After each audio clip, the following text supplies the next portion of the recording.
do not want to miss. We're taking a look at the state of the rule of law in the country, considering present events and, of course, what's been happening in the courts where the government has been faulted on a number of issues and laws that they have passed.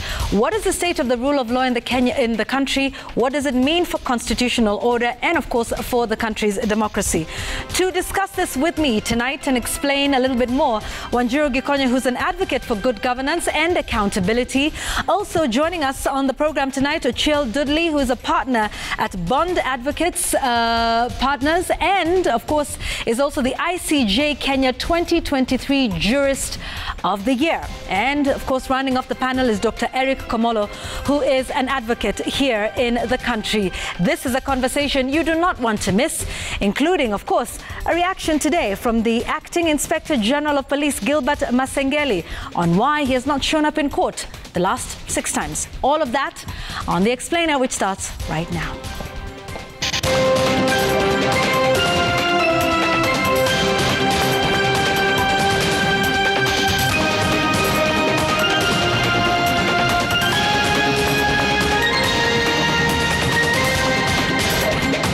Live from Citizen TV, this is The Explainer with Yvonne Okwara.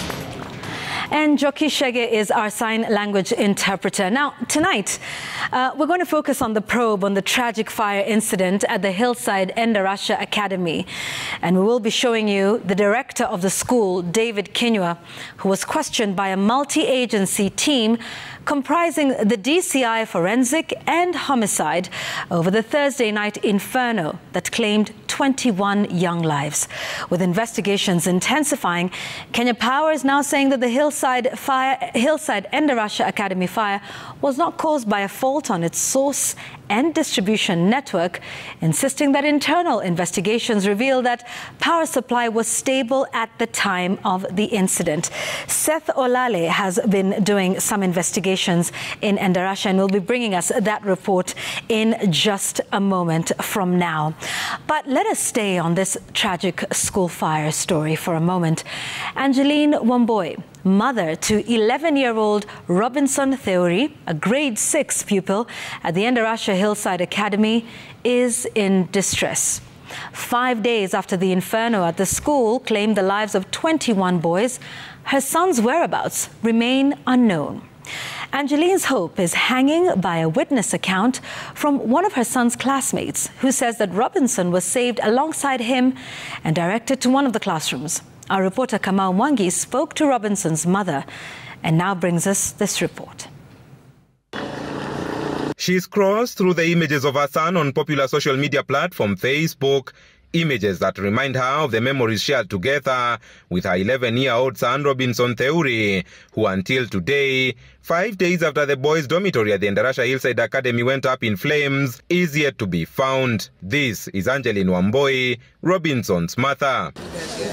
Despite her smile, Angeline is hurting. She has spent the better part of Tuesday around hospitals in Nyeri County looking for her son, despite government announcing all pupils have been accounted for. This is the reason why. Kuna mtoto classmate wake alikuwa anasema kwamba walitoka na huyo mtoto na hata wakapewa blanketi pamoja, wakajifunikia. Though yule mtoto mamake haishi bali, so mamake alipotokezea akaita mtoto wake, wakaenda na mtoto wake, na hawakujua kama wagu wamebaki kwa class gani sababu waliambiwa waingie class B.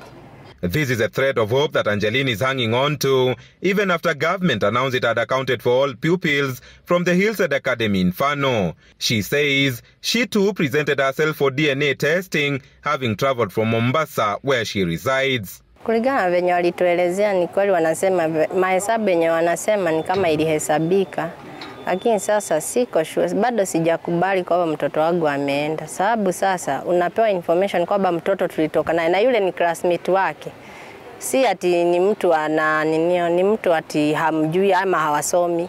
Wanasoma class moja. And if her son is found to be among the 19 children whose bodies are lying at the Narumoru Level 4 morgue, when an autopsy is done on the remains tomorrow, Angeline says it will be hard to believe how that came to be because her son was among those that were rescued, according to information in her possession. So mtoto wangu sasa alibaki shule, so lakini hatujamuona, hatujasikia information yoyote.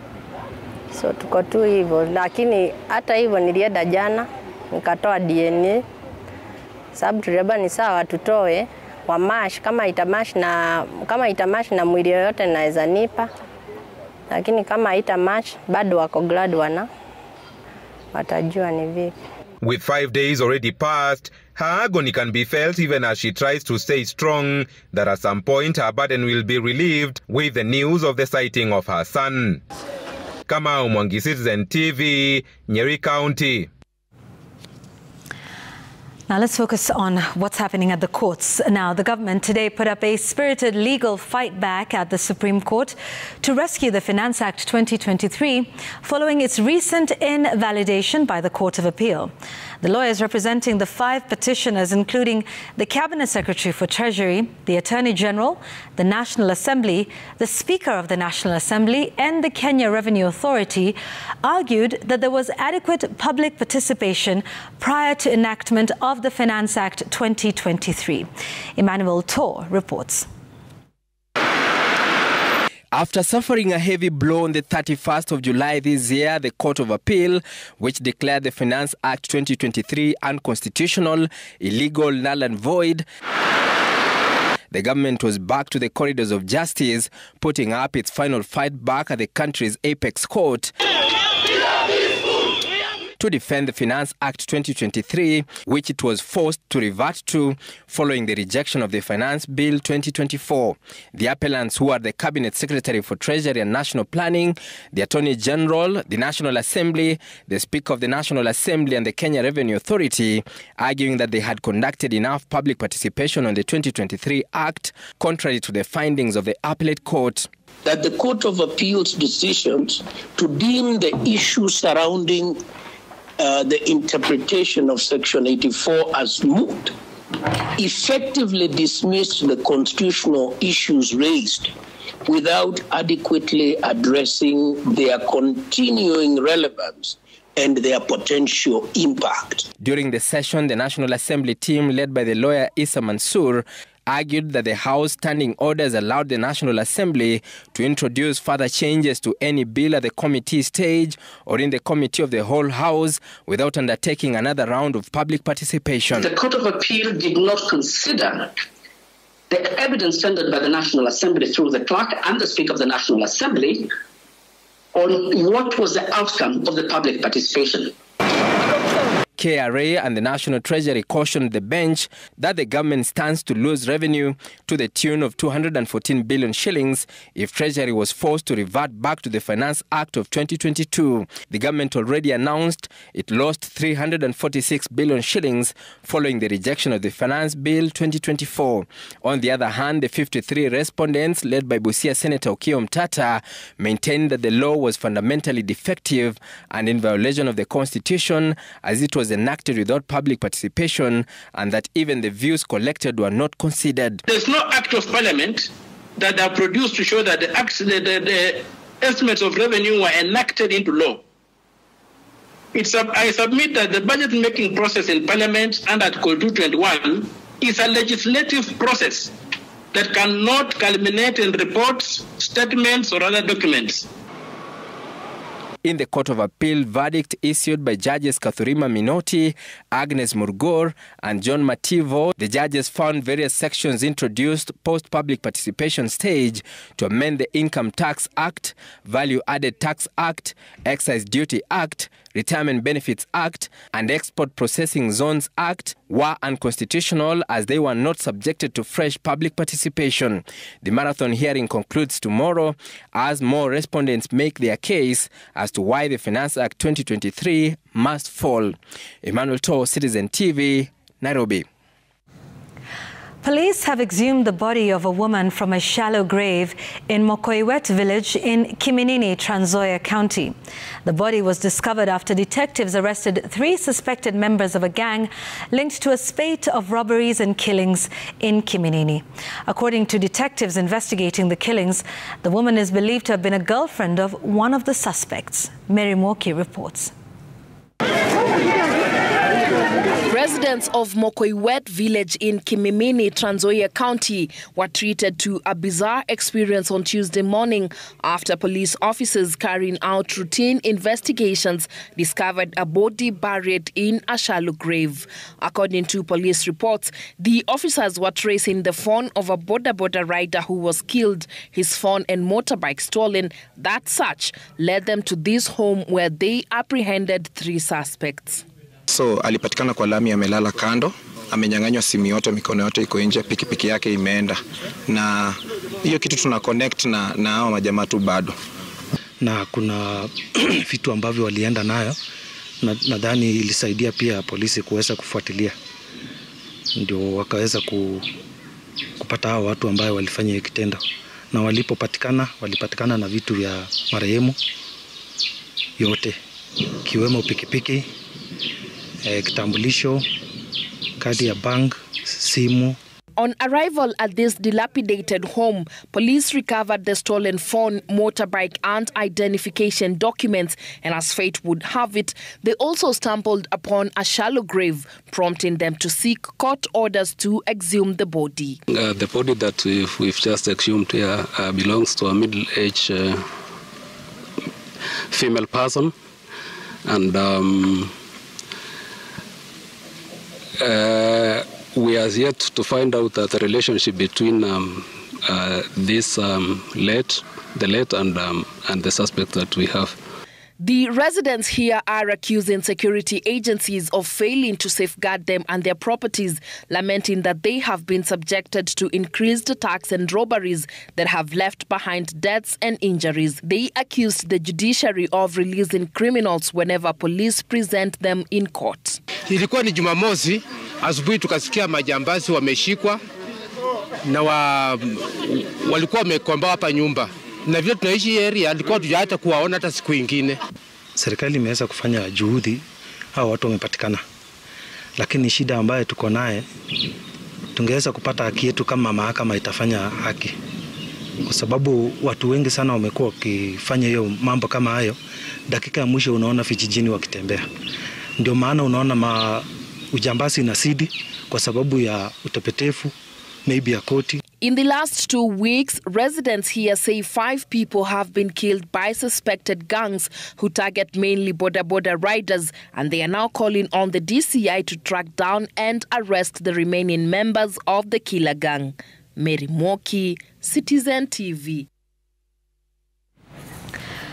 Direct Line has terminated its issuance of the insurance business with immediate effect.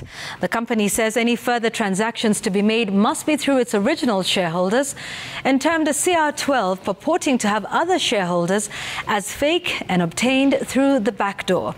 In a letter on behalf of shareholders, Royal Credit Limited accused the Insurance Regulatory Authority IRA of turning a blind eye on fraudulent activities committed using a CR12 document that does not reflect the true ownership of the Direct Line company, which was founded in 1998 by its rightful shareholders. Stephen Latour reports.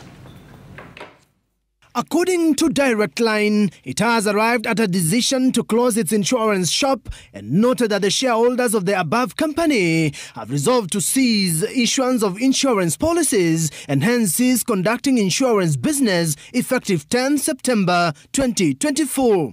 The termination further says that the Association of Kenya Insurance Companies, AKI, is hereby instructed not to issue from the date of this notice any insurance certificates or stickers in the name of Direct Line Assurance Company Limited. It further reads in part that the company is no longer under the regulation of the Insurance Regulatory Authority of Insurance Act Cap 487. Subsequently, all banks that deal with Direct Line Assurance Company Limited are notified that the CR12 that is in circulation is fraudulent and does not reflect the true shareholding or directorship of the company. They are prohibited from making any transactions not authorized by real shareholders who are Royal Credit Limited, SK Macharia and Mrs. Macharia. Direct Line accuses IRA, saying it has permitted and continues to permit the issuance of the fraudulent CR12 despite it having full knowledge of the fraud dating back to 2005. The fraudulent CR12 has been used to mislead the courts into making rulings that are prejudicial to the real shareholders of the company.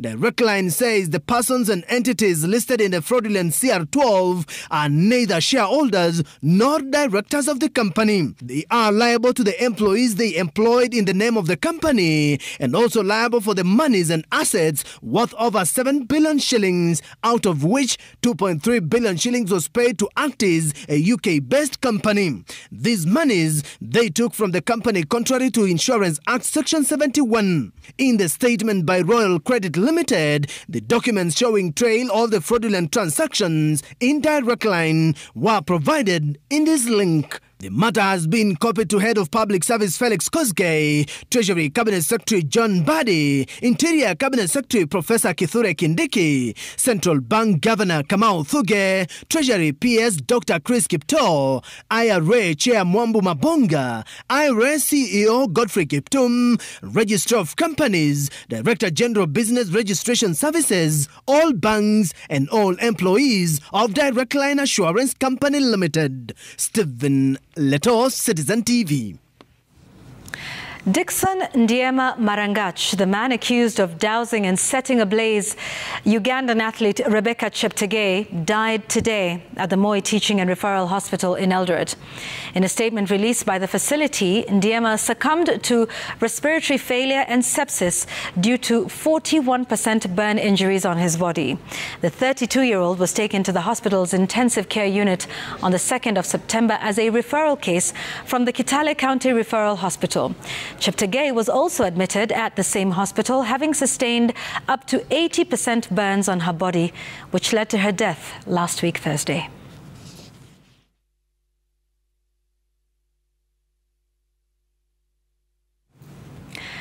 Politician Jimmy Wanjigi's family have obtained court orders restraining police from entering his residence, destroying his property and committing any acts of assault against them.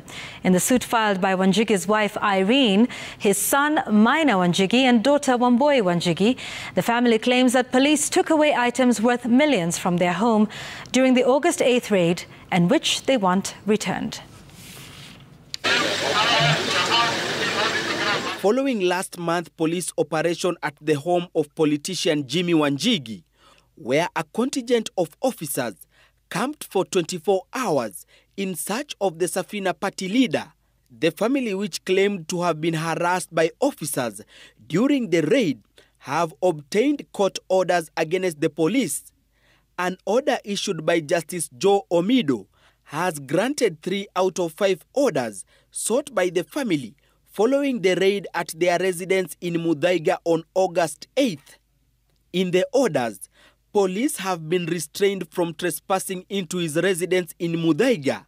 They have also been restrained from confiscating or destroying any property belonging to family members. The Inspector General of Police and the DCI have also been restrained from committing any acts of assault against Wanjigi's wife Irene Wanjigi, his son Maina Wanjigi, and daughter Wambui Wanjigi.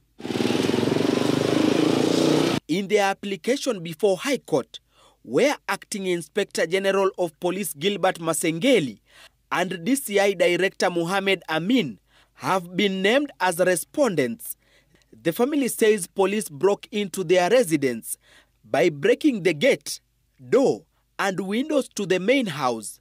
They also say that police vandalized CCTV cameras, lighting, and music automation equipment. Family says during the operation, police illegally confiscated items worth millions of shillings, including mobile phones, Apple iPads, an assortment of jewelry, from earrings, rings, and necklaces, among other items. In their application, They have also raised concerns on how the police raids since 2017 have caused severe mental distress, anguish and trauma to the family, and want to be guaranteed a quiet enjoyment of their family home and their privacy. Gatete Njoroge, Citizen TV. All right, we want to now focus on our top story here on The Explainer tonight. And this is on the probe on the tragic fire incident at the Hillside Endarasha Academy. The director of the school, David Kinyua, was questioned by a multi-agency team comprising the DCI Forensic and Homicide over the Thursday night inferno that claimed 21 lives. With investigations intensifying, Kenya Power says Hillside Endarasha Academy fire was not caused by a fault on its source and distribution network, insisting that internal investigations reveal that power supply was stable at the time of the incident. Seth Olale has the latest investigative update from Endarasha, Nyeri County. David Kinyua, the director of Hillside Endarasha Academy, spent over 6 hours taking round the multi-agency teams comprising experts from the DCI Forensic and Homicide units, Kenya Power, EPRA, Ministry of Public Works and Ministry of Education in conducting an inspection of the facility. Kinyua revealing to the authorities critical infrastructure located within the school compound, including power installations. All the while, detectives from DCI Forensic and Homicide units, led by Homicide Director Martin Nuguto, questioned the director of the school over the events that led to the Thursday night tragedy. Of interest to the multi-agency was establishing the likely cause of the inferno, with preliminary investigations narrowing down on possibility of an electric malfunction. According to sources privy to the investigations, the technician who set up the electricity unit was interrogated by the multi-agency over the functionality and likely possibility of faulty sockets and outlets, light fixtures and fittings, extension leads, portable heaters, outdated wirings, and old or faulty appliances. But even as the multi-agency intensified investigations into the cause of the fatal fire tragedy, Kenya Power, through its Nyeri business manager Duncan Machuka, said the Hillside Endarasha Academy fire that killed 21 children was not caused by a fault on the network, and that internal investigations reveal power supply was stable at the time of the tragedy. At the time when the fire incident occurred, supply was stable on this line with no reported incidences. Number two, all Kenya Power installations, including the meter, supply cable, earthing, low voltage and high tension fuses, and the transformer were intact. According to sources privy to the ongoing investigations, other persons of interest that are lined up for questioning include the school head teacher, matron, and security guard on duty at the time the incident occurred, and other key witnesses, including survivors of the tragedy. As the multi-agency combed the institution, a section of parents, teachers, staff, and learners underwent a counseling session conducted by emergency response team at a nearby church. The seeming enhanced investigations by the multi-agency coming a day after President William Ruto ordered a speedy conclusion of probe into the Endarasha Hillside fire tragedy that claimed 21 lives, at the same time ordering the Ministries of Interior and Education to ensure that schools' regulations are followed in boarding institutions. Seth Olale, Citizen TV at the Hillside Endarasha Academy, Nyeri County. All right, we're taking our first commercial break here on The Explainer tonight, but plenty more to come. And we're going to be talking about the state of the rule of law and constitutional order in the country. There has been quite some happenings in the court, particularly with the Acting Inspector General of Police, but we'll also see what's been happening. Why is the government losing cases at the court of law? What does it mean? We have our guests here on the program ready to explain all of that tonight. Can the Acting Inspector General of Police have somebody represent him in a summons? Ochil Dudley is here, Wanjiro Gikonyo and Dr. Eric Komolo, all of them here ready to discuss this very important issue in the country at the moment when we return here on The Explainer right after this break. On The Explainer tonight, we take a look at the state of the rule of law in the country. Introducing Sour Milking Jelly from Pwani Oil Products. Sour Milking Jelly is natural and preservative-free, crafted with purity in mind, ensuring a clean, natural... And so on. And my guest to talk about this and much more regarding matters of the rule of law in the country, Ochil Dudley, who's a partner for Bond Advocates and is the current ICJ Kenya Jurist of the Year. Wanjiro Gikonyo is also joining us, an advocate for good governance and accountability. Dr. Eric Komolo, who's an advocate. Eric, I'll begin with you. Your response to his response today regarding this matter. Yvonne, I know for a fact that the police service has very competent lawyers. In fact, nowadays they recruit advocates and train them as police officers, and it is expected that they will advise the leadership of the police service, including the commission itself, on how to handle relationship with the courts. Importantly, on how when summons against the IG have been issued by courts, then they ought to respond. So as a matter of fact, I'm disappointed that it has taken no less than 7 summons for the IG to comment. I hope that he will take necessary steps to reconcile with the court in a manner that it should be done. I don't expect this case to be the kind where we are gagged not to speak, because this is a very serious public interest case, and so I don't agree with him that the fact that the matter is before court is reason enough not to discuss it at this level or any other place. Importantly, I also hope that they will take immediate steps to kind of arrest what I'm gathering the judge pronounced himself about, an attempt to reach out officers guarding the judge, and importantly to try to influence the course of rule of law.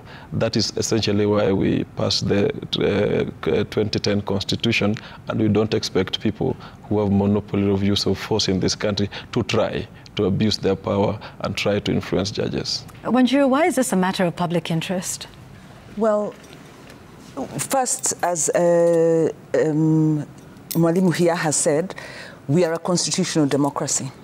And under that constitution, the police have a duty to uphold the rule of law and protect the public interest, including the human rights of all. And we have seen, I think the numbers are not that clear, at least 68 deaths at the hands of the police. There are bodies that have been found in mortuaries, unidentified, whose cause of death is not clear. There have been operations that have taken place in Githurai, in Rongai, in Karatina, and we are not sure whether these were massacres, because that's what is emerging. No report has been made by the police to Parliament or to the country about the conduct of the security officers in quelling what was a legitimate protest against poor governance. So what we are seeing really is an attempt by William Ruto and the DIG, who in this case is operating like a puppet of the executive. This is an attempt to subvert the constitution. When William Ruto said that the country, that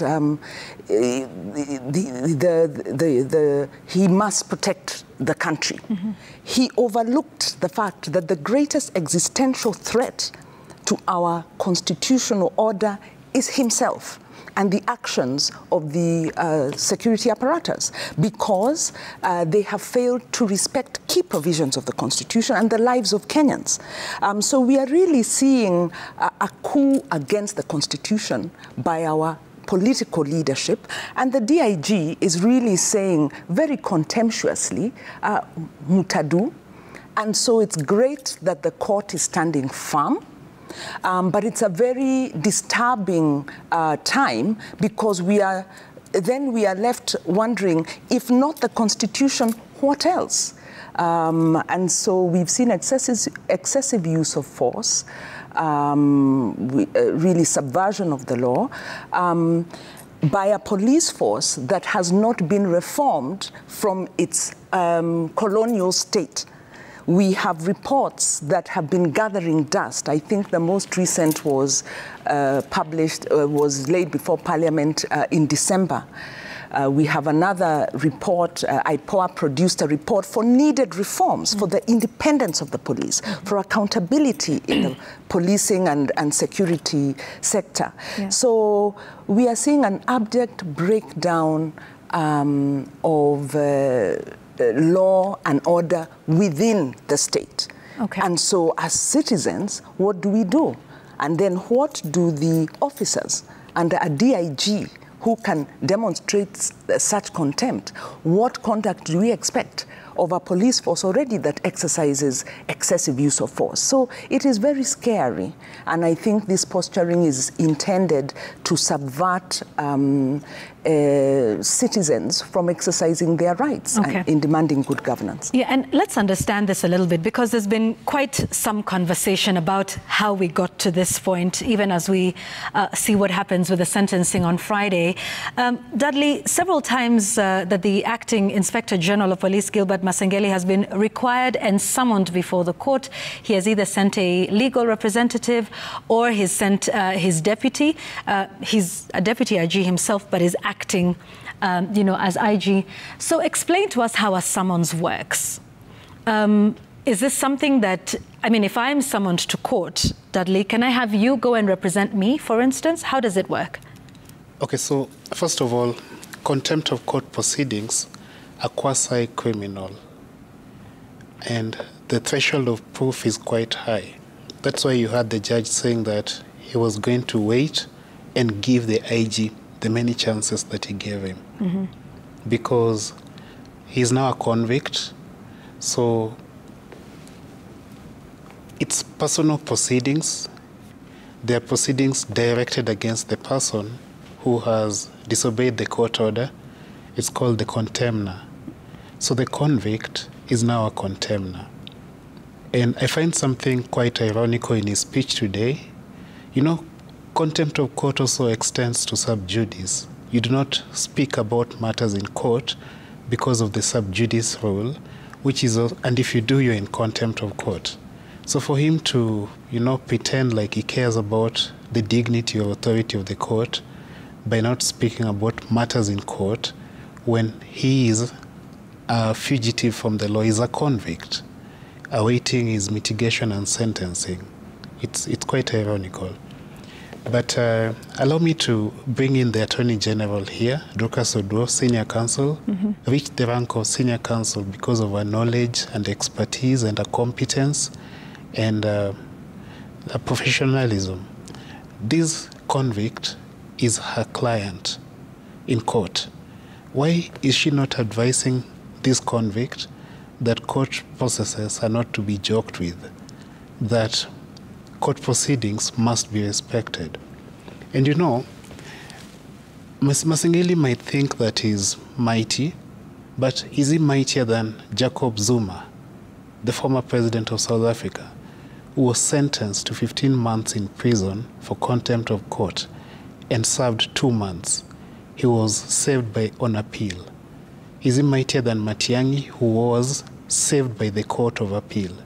And the other irony is, once the court slams its foot down, Masengeli will run to the Court of Appeal, and he cannot respect court orders. But I think that he's going to run out of options, and he's going to find out really soon who between him and the Constitution is mighty. But to answer your question, to get back to it, contempt proceedings are personal. It is a contemptor who comes before the court in person and purges the contempt. And let us remember that this is about the disappearance of Aslam Longton, Jamal Longton, and Bob Njagi. There are 3 Kenyans whose whereabouts we do not know. So he's disobeying the court in a really unfortunate matter. So he has to show up He must personally. Show. Yes. Okay. And you've mentioned some interesting, examples of contempt of court that we have seen. Eric, one would assume that, well, contempt of court is a slap on the wrist. And I think, like Dudley says, suddenly, when there is a conviction of contempt, now people are available to go to court, to the Court of Appeal, to try and seek remedy and recourse there, which they didn't get at the lower court. But tell us, does this contempt of court mean anything in terms, of a conviction? To what extent does it stop this bad behavior? I mean, there's several government officials who've been held in contempt and I think still have that conviction hanging over their heads. It doesn't seem to have improved somewhat respect for the courts in the country. Well, there's a big governance problem that we are suffering from, shaped largely by our politics is ordered and how tribalistic it is, and obviously corruption in the entire political and public governance architecture. So that's a different thing. But there are also legal proceedings that, as Mr. Chela said, are personal to the people who are cited. In this case, Mr. Masengeli. And our law is fairly clear that once you have been a convict, then you do not qualify to hold certain positions in public office. More or less like impeachment, maybe impeachment a bit different in terms of the political process. But we've had contempt proceedings before. I mentioned earlier against, I believe, Mr. Matiang'i and the former director of immigration, if I'm not wrong, about Mr. Miguna's passports before. And in this particular case, I think they were fined. So there are several options available to the judge on Friday in terms of the sentence he can give. He can either jail him, I'm told, for about 6 months or so, or he can just fine him. Whatever it is, he is a convict. And once you're a convict, the only alternative you have is to serve the term that you've been sentenced or appeal. And obviously, from the look of things, he's beginning to realize, you can see the body language, he's beginning to realize that he might be in a very tight spot. And so I hope that... Yeah, so tell me, now that he's been convicted of this, and he has this conviction hanging over his head, what does it mean for your career, for your job? Do you continue to serve in a position that you're in when you've been declared guilty of contempt of court? And the right to appeal is, of course, granted to everybody under, the law. But what are the consequences of a conviction such as this one? In a country that has some semblance of value systems, he'll be out of office now. Okay. I'm not confident Kenya has some semblance of value systems. In fact, I think that in Kenya, we have emphasized the fact that you have the right to exhaust all appeals up to the Supreme Court, and that is normally used to, obviously, sabotage the entire system of rule of law. So yes, not only him, there are several people in this government, there are several people in public service that ordinarily would not get opportunity to serve in public service based on the cases and allegations that have been leveled against them. But we are in Kenya, Yvonne, and in Kenya, you know how people protect each other to get away with some of these things. But I think we should not get lost on the importance of what we are facing now. What we are facing now is testing the Constitution and rule of law, and the people, particularly in criminal justice system, the institution with authority to enforce after courts render their decision is the police, the civilian police. And so we are having a head of an institution that is charged with, importantly, enforcing court orders, being cited for contempt. So we are in a very, very, very unwelcoming situation, in my view, but importantly, something that I think, and I agree with Mr. Chel, I think the Attorney General should take the lead to encourage public officers like Mr. Masengeli to importantly follow the Constitution. And if they are unable to, I think the right thing is to leave. Interesting. I want us to take a short break, but Wanjiru, look, what does this mean? Because that was the one thing, just, in about a minute that, Eric has brought up. So you've got, two important arms of this, within the law space. One is an enforcer and, one is the one providing the orders. What does it mean when the judiciary and the police are in a situation such as this, where a judge is now finding, the police who, ideally these two institutions should be working together, right? The judiciary and the police in terms of enforcing the law. But here we find them at odds with each other. Yes, and indeed, I think that forms the genesis of a lot of the challenges we have in prosecuting crimes and many of the, many of the cases that do end up in court. And first of all, I think there is a question around the Public Officer Ethics Act. Once somebody's declared a convict, whether you can still hold office, and maybe the lawyers can advise on that, because my understanding is that he can't, and he may need to now fight beyond this outside of the public office. And then when you have this non-cooperation by the police, and in fact there is a parliamentary committee that's headed up by Gathoni Mushomba that has been looking at the conduct of the National Police with regard to how it engages IPOA and has engaged them around the disappearances, around the abductions, and the refusal to give evidence. In fact, we had the commissioner right here on this set talking about the lack of cooperation from IPOA, talking about the lack of cooperation by the police. Right, so that is really seeking to frustrate justice. And then just like has happened with Zuma and in South Africa, where the executive goes on the warpath against the judiciary because the judiciary is holding the executive to account. You're then saying that one of these is going to have to carry the day. And what the executive has been doing is the power of the purse and squeezing parliament to frustrate the judiciary. I think they're out of options. We are now in a different era with the Gen Z revolt, with the Gen Z revolution. There's really the issue of good governance has been put center stage. And we are all being called to account across all the sectors to really abide by the law. And in this case, it's unsettling for the country. But I do not see how he's going to win this one. And I do not see how far the executive is going to get trying to pull the strings to get the police and the head of the IG or whoever is holding that position not to comply with court orders. So this is a battle really for the essence of who we are as a country and who we are moving forward. Okay, all right. We will come back and talk a little bit more about this with what's happened there, but also with what's been happening with the courts and the executive, where we are and what that means for the state of democracy in this country. Ladies and gentlemen, stay with me for a moment.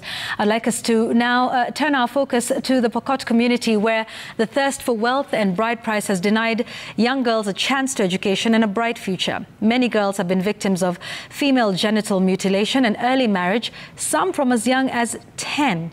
Safina Chienga brings the story of 36-year-old Nancy Asia, who sunk deep into the downside of her community's culture when it comes to girls' rights, and how she's using her life story to inspire a mindset shift in her community. Akoret division in East Pokot, Baringo County, a community where a girl child is considered a gem, treasured not for her beauty or potential, but for how much wealth she brings to her family in form of cattle, which is paid as bride price. Some married off as early as 10 years old. Aside from being forced to drop out of school, girls in this community have borne the brunt of the brutal cut of female genital mutilation and early pregnancy. At Akoret Girls High School, which is a safe haven for those escaping the wrath of such retrogressive cultural practices, we meet Nancy Asia, keenly following a Swahili lesson. The mother of 6 tells us why she had to join Form 1 at 36 years old. Nilikuwa naishi maisha ambayo ilikuwa ni ngumu sana. Nilikuwa naona kama I'm not comfortable kwa sababu niko na watoto na niko na familia ambayo inahitaji pesa mingi. Nancy was the apple of her father's eye, which delayed her schooling, she says. Nilienda kwa force kuingia primary hapo awali. Nilienda na 12 years. Nikaingia class 2. Nikaenda class 4 direct, si kupitia class 3. Sasa ndio nikaskip hivyo, ikanipeleka haraka hadi nikafika hiyo form 1. Sasa nilikuwa adolescent stage tayari. After joining high school, however, her shining academic star was dimmed when she fell into the trap of early pregnancy, and that meant she had to be married off. Nikaoleka na nikaishi kama mama kwa hiyo miaka yote. Determined to change her story and to inspire other girls in her community, Nancy decided to go back to school just so her children can see a better tomorrow. The Accurate Girls High School is a safe space which is part of efforts by World Vision Kenya to rescue such vulnerable girls from FGM and early marriage and to support those who cannot finance their education. The community have been marginalized for a long time, and we think that this facility will really change the environment of Accurate and will also influence access to education. Nancy shares the struggles of surviving here, with most of her schoolmates being the age of some of her children. Saa zingine wananiita mama kuja tukule, ama saa zingine wanaenda kunitegea chakula, wananichoteanga maji, wanasema mama tulia kweli usiende maji. Mimi namwambia wacha nikuwe mama kwa dom, lakini tukienda class sasa tunabambana kwa masomo. Amidst the challenges, Nancy is a true representation of beating the odds. She is happy to have inspired other girls in her community to aspire to be more than just wives and mothers. Safin Acheng Oma, Citizen TV. Right, so we want to take a short commercial break here on The Explainer tonight, but just a quick reminder, when we return, we're still going to be talking about the state of the rule of law. But before we get to that, we've got some breaking news, and this is coming from the Jomo Kenyatta International Airport, and we're getting reports of a go-slow that is in progress by airport workers. Remember, they have been protesting the Adani deal, saying that it might cost them their jobs, and that there has not been enough participation by to involve the airport workers' views as well on this matter. We understand there were talks between them and the Labour Ministry, but at this moment at the Jomo Kenyatta International Airport, there is a go-slow in process with the airport workers, and we understand it has caused quite the delay and the tailback for those who are travelling out of the country at the moment. We will bring you those pictures as soon as we get them and continue to update you on the ongoings at the Jomo Kenyatta International Airport here in Nairobi. Let's get to tonight's business news. The Kenya Bankers Association has strongly opposed two proposed bills. That's the Bankers Professionals and Credit Professionals bills, arguing that the two bills will impose unnecessary regulation that could stifle growth, hinder employment, and ultimately hurt professionals whose skills have been transferred to the banking sector. According to the Kenya Bankers Association acting CEO Raymond Molenje, the bill, if passed, will directly lead to job losses. Jimmy Mbogo explains. While appearing before the Departmental Committee of the National Assembly on public petition, the Kenya Bankers Association acting CEO Raymond Molenje was keen to highlight the negative effects of the bill as proposed. Molenje, in his presentation, noting that there are close to 50 other professions that operate within the banking ecosystem whose futures will be in jeopardy should the bill be passed. KBA, which called for caution, warned the legislators that this could result in further automation in the banking sector, leading to job losses. What banks will do when you put this banking professionals bill in place and the credit professionals bill in place, will automate our systems to be able to ensure that we have very limited human touch points, because the human beings have become expensive. Next, where we require human beings, and you've seen Kenyan banks have now gone regional. I only need to set up my shared service in Tanzania or Rwanda. Further, banks may be forced to pass on the extra cost to their customers, noting that the financial sector in the country is sufficiently regulated, negating the need for the proposed bills. And I can see our friends have highlighted that this one will be hindering employment opportunities. I don't know whether this one has been expounded, how granting these two bills will hinder employment opportunities and wealth creation. So I'm like, why is he so vehemently opposing these bills? And how does it stifle the efficiency, the operational efficiencies in the banks? When we put these two laws in place, banks will have zero options in recruitment. We have to recruit direct from university. But if you want to recruit anyone who is working in any industry you think of outside banking, they are all unqualified. For the credit, you can't move somebody from credit to operations. You can't move somebody from customer service to credit because there's the academic qualification.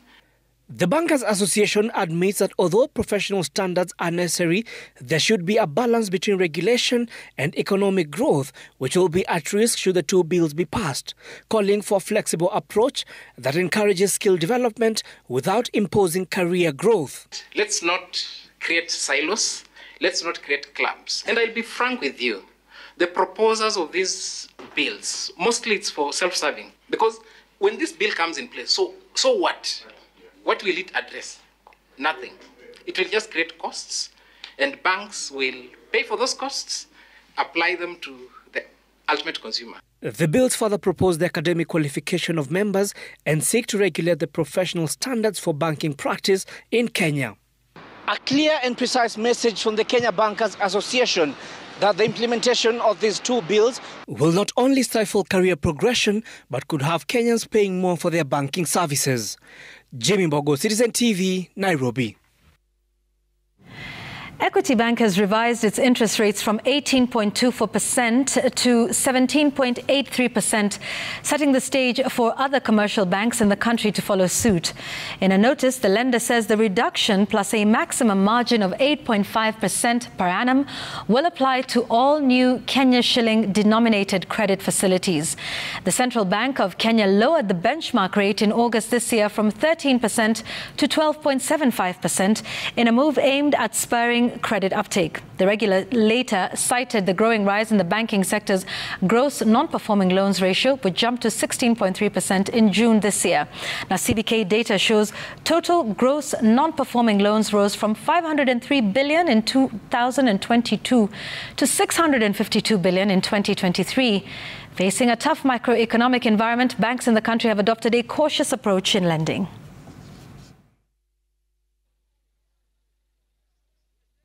Energy Cabinet Secretary Opiyo Wandayi has attributed the power outages witnessed in the country in recent weeks to inadequate investments in power infrastructure.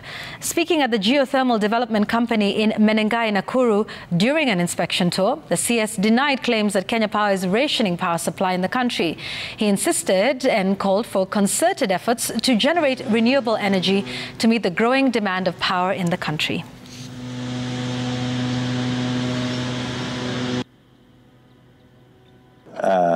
So there should be no cause or alarm whatsoever. The country's installed capacity, and indeed effective capacity, is more than adequate to meet the demands.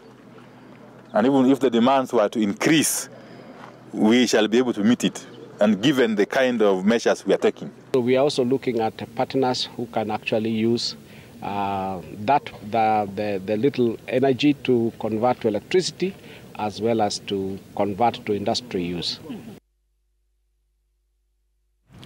Scrap metal dealers of the coast have supported mining and blue economy CS Ali Hassan Joho's move to introduce the ship-breaking industry in Kenya. Speaking during a scrap metals stakeholders forum in Tononoka, Mombasa, they say the move will boost the supply of the scrap material and possibly reduce the cost of metals in the country. The Scrap Metal Council National Chair David Rono says they're implementing stringent measures to curb vandalism, which has been a major challenge in the industry. Coast Scrap Metal Dealers Chairman Dixon Kibu on his part has called on steel millers to develop practical interventions to curb vandalism.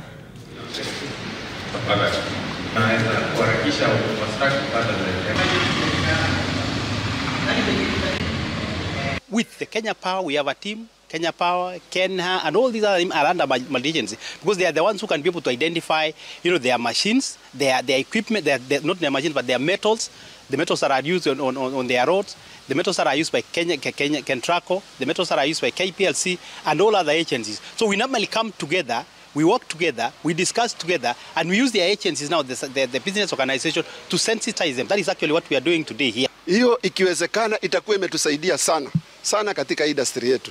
Hata millers itawasaidia sana, sababu chuma ile iko hapa haitoshi. Ndio unakuta hata millers wana import a lot of scrap from outside. Maana ile scrap iko hapa ni kidogo sana, na hiyo inafanya uchumi wa nchi urudi chini. Kama hiyo Waziri Joho alisema itawezekana. Tuko na hapa Kenya Fisheries. Kuna yadi kubwa sana hapo ya Kenya Fisheries. Wakiweza kutegeza hiyo yard, iwe sasa zile meli zote zinakuja zinakatiwa pale, being dismantled there, alafu zinapelekwa kwenye industry yetu ya scrap. Itakuwa ni msaada mkubwa sana katika serikali.